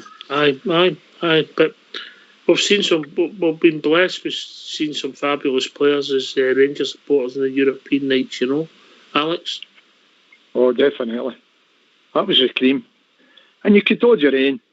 We've done very well, especially away back through the tournaments. We've been in finals and semi-finals. You talk about, what do you call it, the 60s and that. We played Leeds United. We got there the following year. We went to semi-final of Fairs Cup. Newcastle drew them on each Ibrox. My fault, Ian McFall, he's the Ulster. I mean, he was a goalkeeper. He saved the penalty for Andy Penman. And we went down there and we get beat 2-0. And Jim Scott, he scored one of the goals. Paul Robson, he was the main guy in Newcastle. That was a night of the riot. Don't get me wrong. Ran riot that night. It was a terror. It was, but the first game at Ibrox and that was not in each. As I say, Penman missed the penalty. And the year before, he played the great Leeds team. Unbelievable and all. We get beat. We drew there, nothing each, and we get beat 2-0 down there and all. Gary Sprake was their goalkeeper. They had some team and all that Leeds team. Did they beat Hibs that year as well? That Leeds team. I can't remember. We played them in the quarter-final. We got to the quarter-finals anyway. They knocked us out the quarters. Can you mind Hibs beating Napoli 5-0? Just so you know, Foxy's best. He's come in with his. He just wants me to let out. His best trip, a European Euro trip, was 1988 Amsterdam. Nothing to do with football. Just his best European trip. Ox, can I ask the Bridgeman? Was it 61 that Rangers? Did Rangers get to a European final in about 61, 60 against Fiorentina? Against Fiorentina. Was it Fiorentina? Was it Fiorentina? You beat in the final. We beat in the final. That's right, yeah. 1960 they go to the semi-final. Yeah, that's right. Semi-final European Cup 1960. And Eintracht beat them. That's the Eintracht team that played Real Madrid and get beat 9-3 in the final. Yeah, but we also got to the final of a cup. A tournament. That's how good Rangers were. One at a time. Sorry. I think we got beaten by, I think it was Fiorentina, and 1-0 or something like that. Two-leg affair, wasn't it? 2-0. I think it was the first cup. Wait a minute, one at a time. On you go, Tommy, and then we'll go. I think it was the first cup, Ox, wasn't it? So technically, Rangers have actually been in 4 European finals, haven't they? Which is not bad, What we get? Because 67 we got to the Cup Winners' Cup final, 72 again the Cup Winners' Cup final, and then Manchester. That's 4 European finals we've been in, isn't it? They two, obviously the foreign team one. Did we miss a penalty, Bridge? I think it was a penalty we missed. Yeah, I think we missed a penalty. And then obviously, Eric Caldo missed a penalty. aye, and then Gary, and then in '67 we played Bayern Munich in Germany. What kind of luck's that in a final? We didn't have a centre forward. Big Roger Hind did play. Roger Hind. But they never reached extra time though. On you go, Bob, Joe. When I told you a story about that night, about the '67 final. When I was up working one day, and Big George Connolly played with the Celtic. I used to sit and natter with George about the football. Now he's a big guy, big canny fella, and he told me that that night the Rangers played in that final. He says wee Willie Henderson gave him a phone call. He says, "You're not going to believe this. He's putting Big Hind in at centre forward in this final, and he's got Jimmy Miller sitting in the stand. And Jimmy Miller was on his swan song that night, but I believe, and I still do believe to this day, that Jimmy Miller would have bagged one of the chances that night. Rangers should have won that game that night. They never. That's history. But Jimmy Miller would have bagged one of the chances that night. They scored a goal and get it chopped off. But see before we went out in Nuremberg for the final. Aye. They played Motherwell at Firth Park. That was our last game. That's and right. we were down there, and Big Hind was at the half-back. They played him at centre forward. The next thing took him out to Germany, and that's what they done. They left Jimmy Miller up in the stand. They played tight at centre. Seriously, he scored the extra time. That's right. Seriously. One at a time. Okay, mate. Excuse my keenness. No, it's brilliant that you're keen, but just it doesn't work when everybody talks at once, right? I know, pal. I know. And you come, Bob, Joe? See that night? Well, no, wait a minute. I'm mixed up here. I watched a wee clip on YouTube there, Alec, about that goal that Rangers got chopped off. I mean, Big Hind hardly touched Meyer that night. He dropped the ball, and Hind stuck it in, and it was a legit goal. If that was the day, that was a goal. But again, hypothetical history. And we've done well. We've done well. As the chaps said, we've been in 4 finals, and I think we've been in about 4 or 5 semi-finals. So we're doing all right. And the thing is, European football is going to carry on under Mr. Gerrard. Well, we've been joined by somebody I thought might have appeared with this one. Mr. Southside's joined us. How's it going, Trips? All right. I've just been listening for about the last half hour there. Good topic for Gary. Leon was a good night, Gary, wasn't it? Some trip, mate. They didn't expect to see Spank no 3-0 that night. No, mate. It was McCulloch's header. It was just out of the blue, and then see Kuzan's goal that night as Kuzan, well. aye. Oh, was brilliant. What a turning hit he had, and DeMarcus Beasley, wasn't it? Third one. Just to finish it off, and that was the ball at the tap for him. And like I says, for me, we were well punching above our weight that night. I mean, but it was brilliant. See, that's what drives you on to go to Mayor and that. And unfortunately, I've not been able to go to Mayor away games in Europe. But I tell you something, the way we're going, I mean, I would have loved to have been in Braga. See that Braga away? And that was a good one. I was there in Braga, mate. Were you? Tell us all. That was a good trip, mate. Went left a couple of the day before it, and that we had a night in Lisbon, and then we went through to Braga on the day of the game. Then we come back to Lisbon, and then come back the next day. But it was a great atmosphere and that.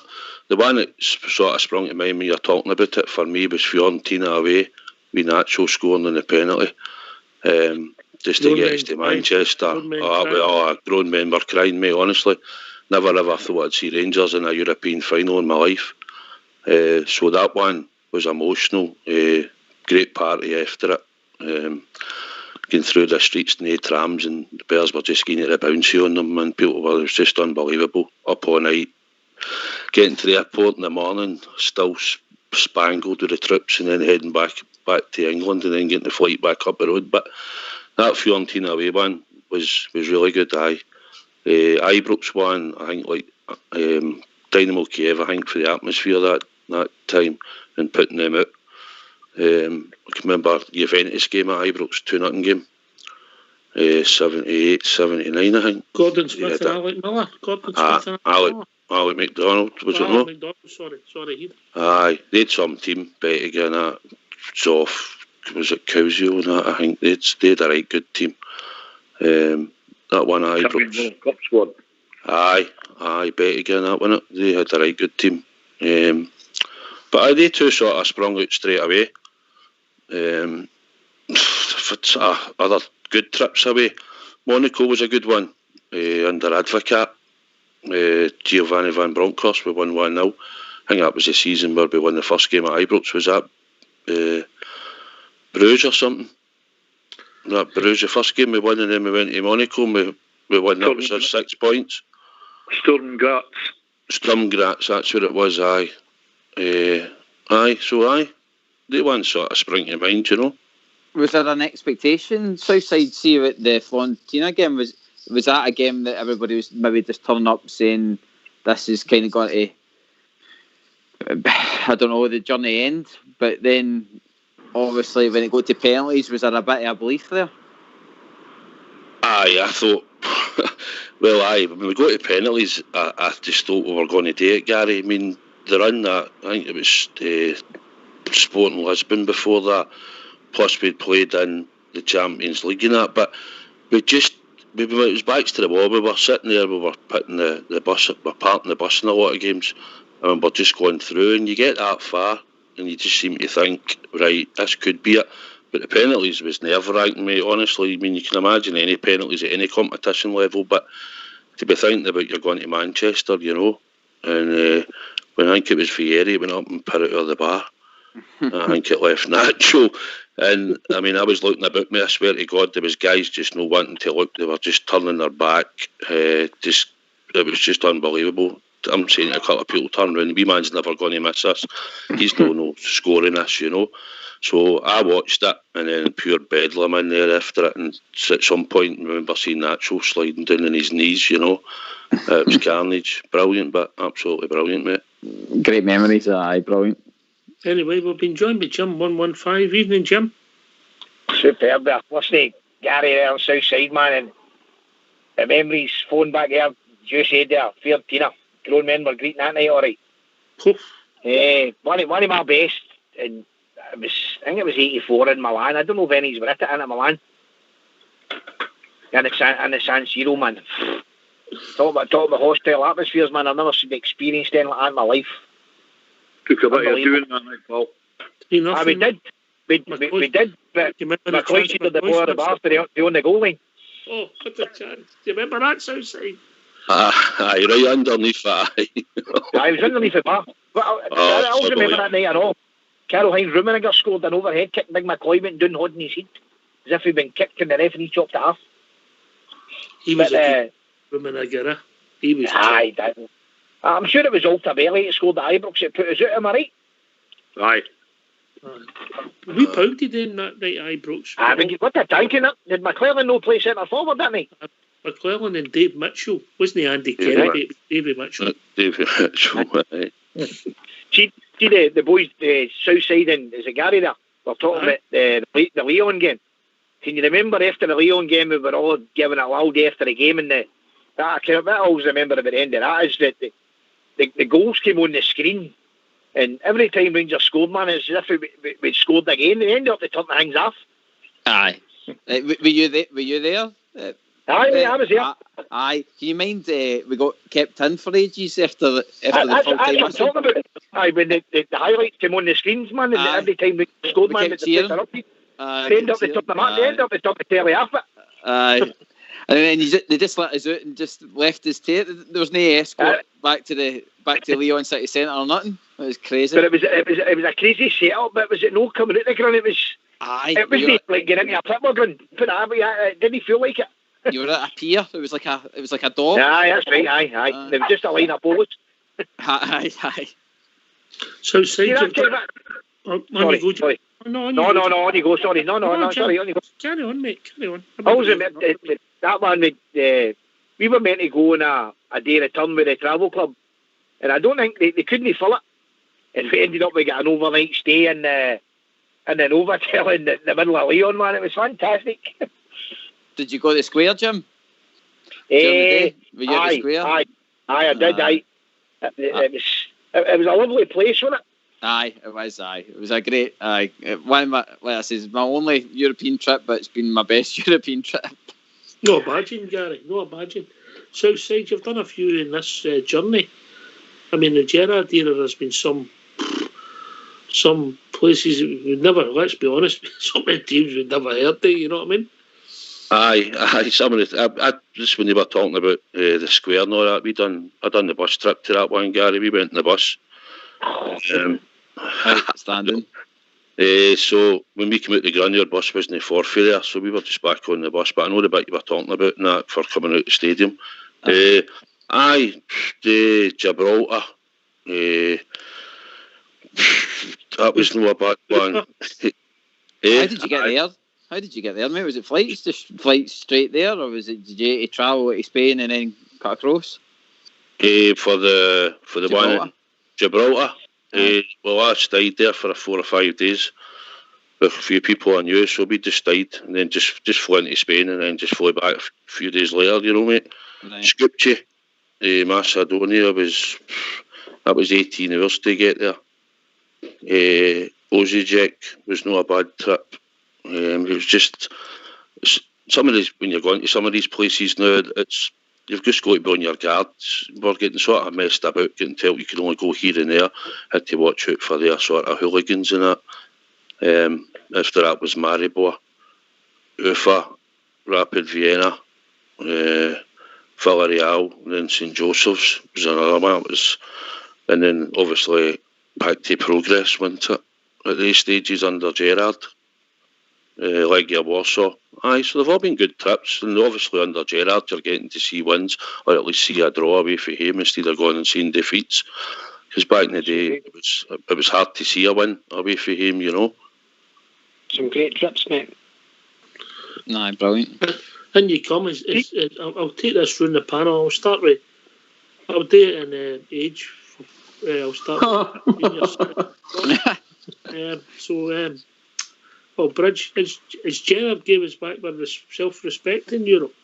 Oh, absolutely. The guy's a genius.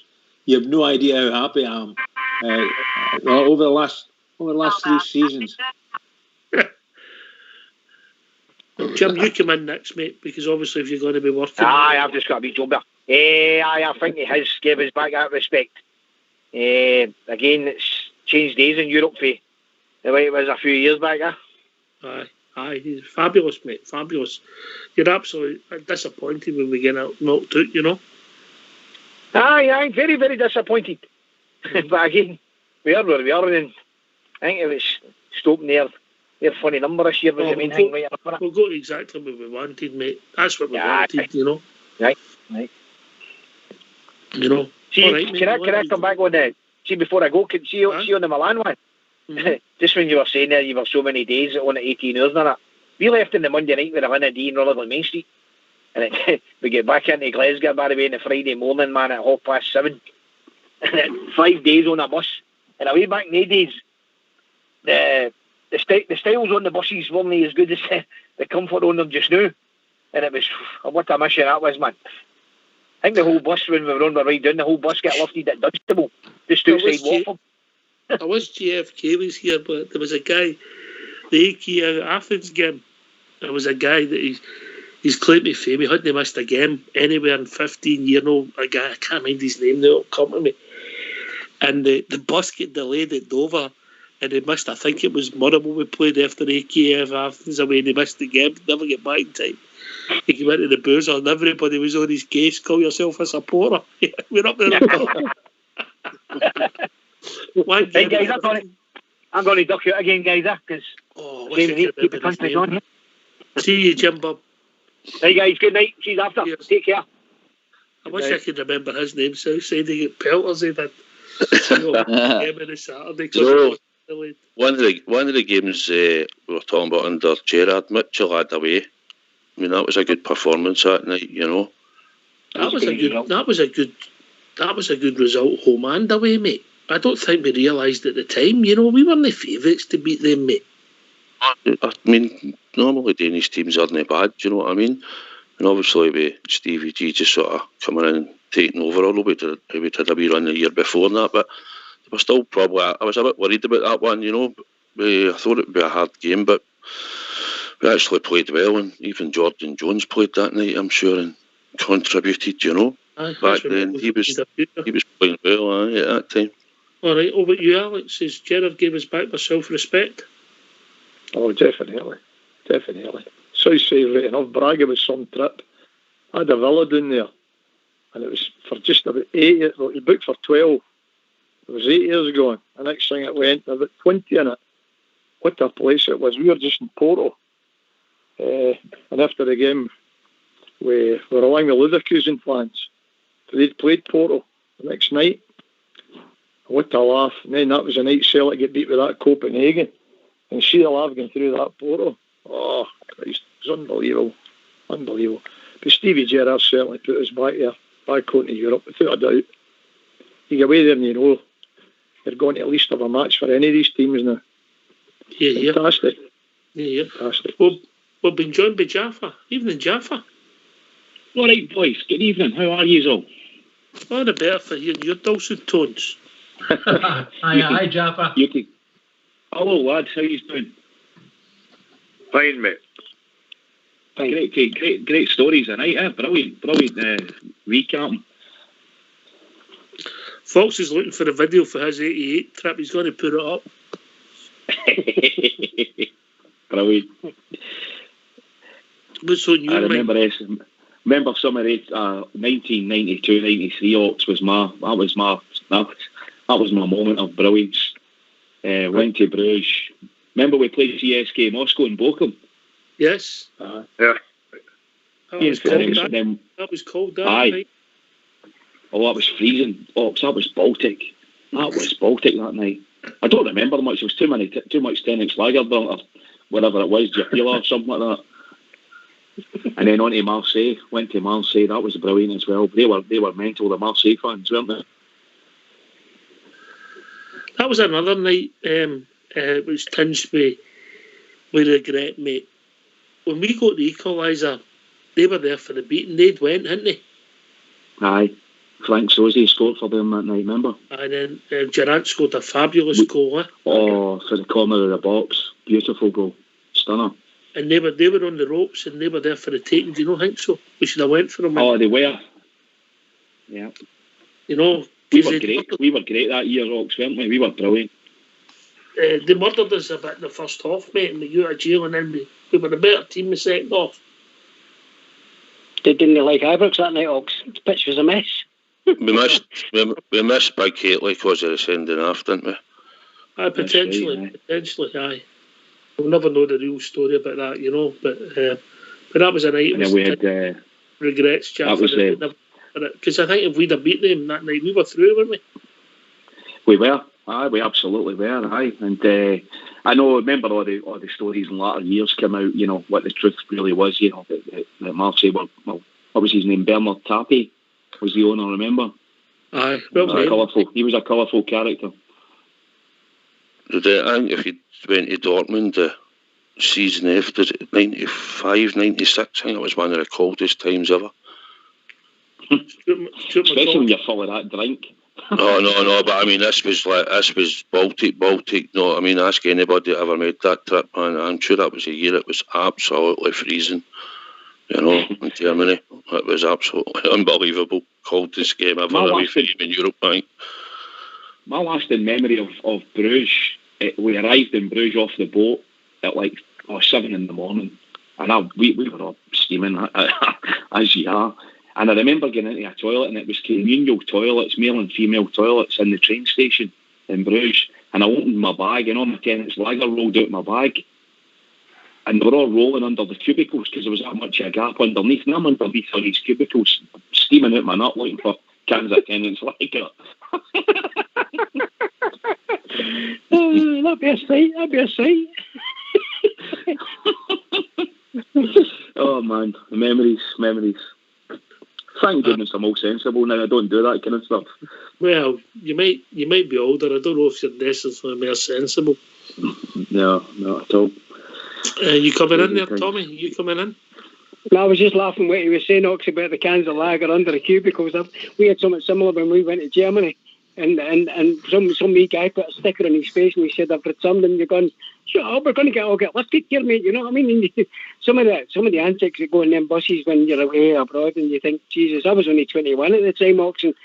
So you get some of the buses with some of the boys, and it's just some of the memories, you just can't beat them. And when they said about the tennis lager rolling underneath the toilet, brilliant.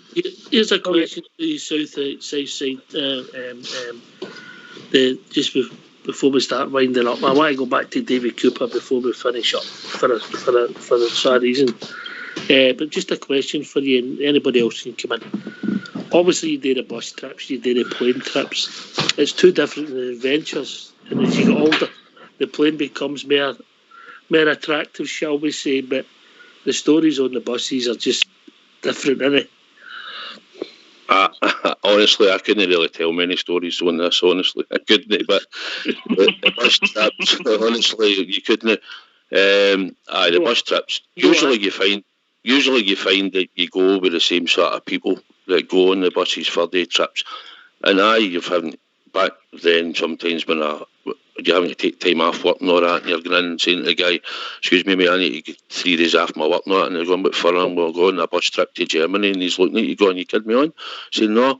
So you get the same boys, you get the bevy back in the day, everybody's hitting the ferries, and you're getting tank top, and everybody falls for it. I'm telling you, there been able to out there that's never fell for this one. You buy this stupid French beer. It's the cheapest on the ferry at the time when you're young and you're daft and you think, "Oh, I'll get plenty of them." It's the most rottenest stuff you'll ever drink in your life. Fell for that once, felt it on the bus, but I'm telling you. But the banter you get all the way there, all the way back, obviously toilet becomes a problem depending on how long the bus trip's going to be. So you've got to try and be on your best behaviour. No number twos on a European trip. That's definitely, that's no allowed to happen.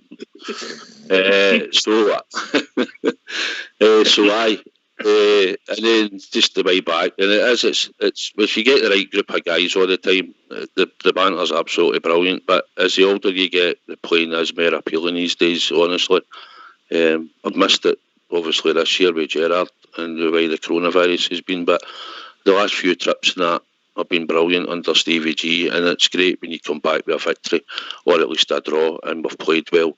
And that's the bonus for everybody, because there's nothing worse than travelling away there and come back with a defeat. GB, is that answers your question? I think that... For the start of the night, that was about an hour and a half ago you asked that.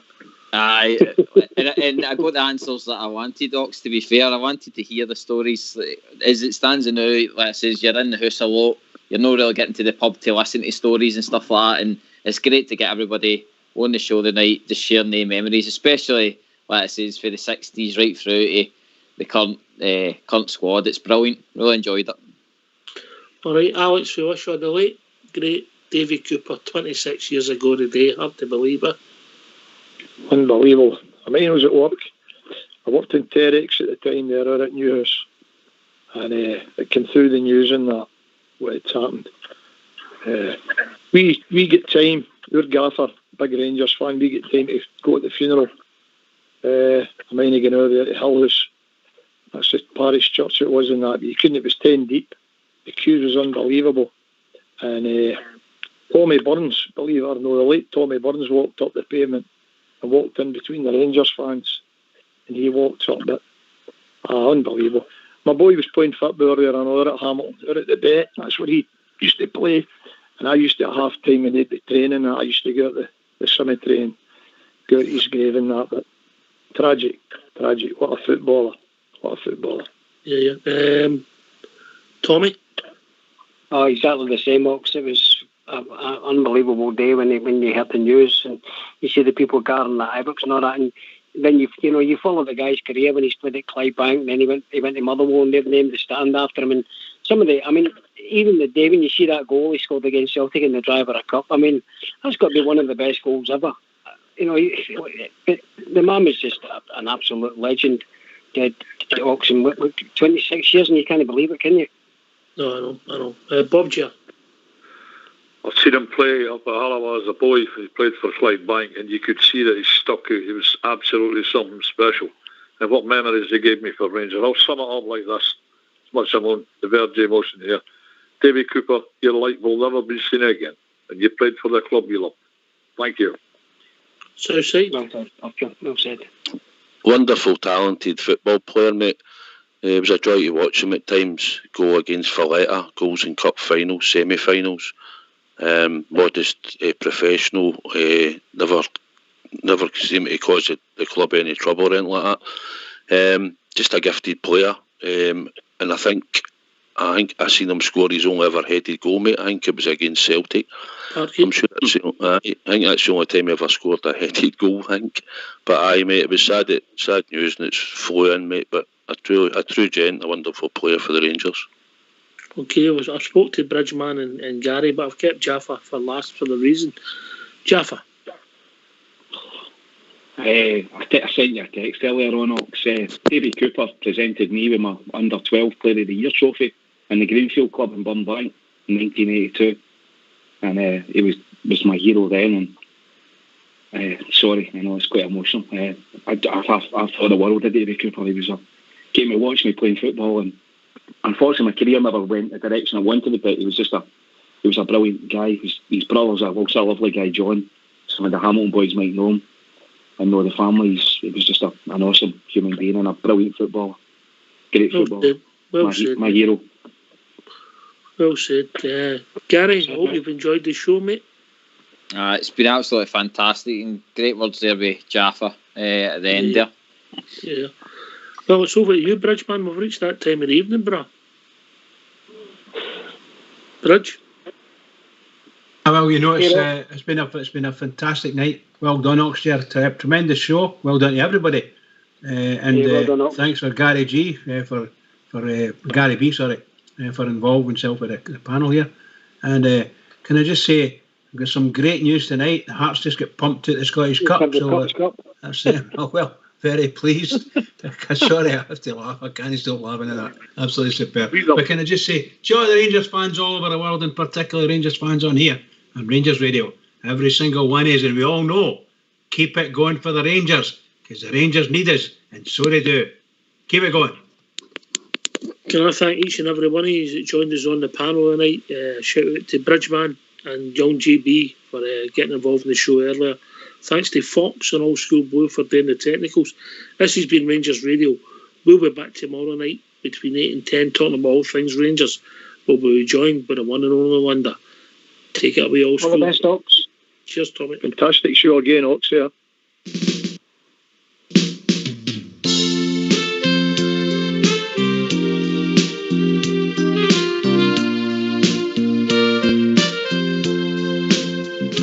When you think of Scottish football, Glasgow Rangers comes to mind. For the years in their history, great players they have signed. And there's one I'm sure you know, every Rangers fan loved him so. His name is Davey Cooper, in our hearts so dear we hold. When he played for Glasgow Rangers, he'd forever give his all. Amazing the fans with his skills on the ball. If only he was back playing again at Ibrox Park, I'm sure he'd be the first player picked by Advocat. The name of Davey Cooper, it still lives on in the hearts of every Glasgow Rangers fan. The pride of growing old, now in the loving arms of God.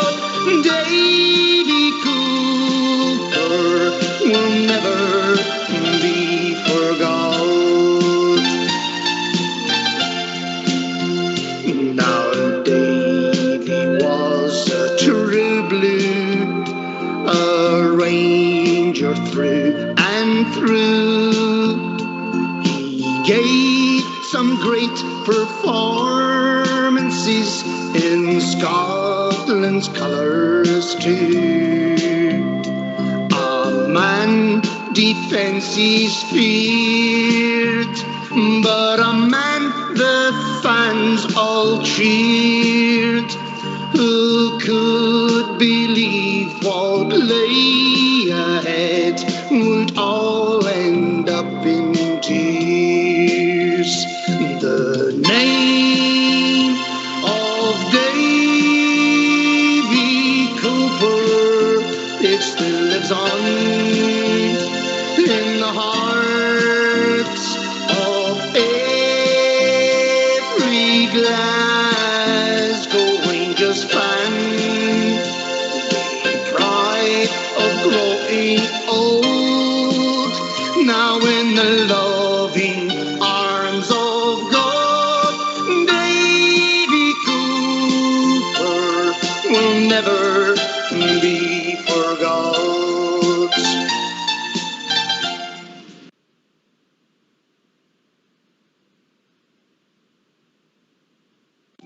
His dear life now gone, but his spirit's with the Ibrox fans as they sing Rangers songs. His memory's here for keeps, though his heart no longer beats. For in a part of Ibrox Stadium you'll find a Davey Cooper suite. The name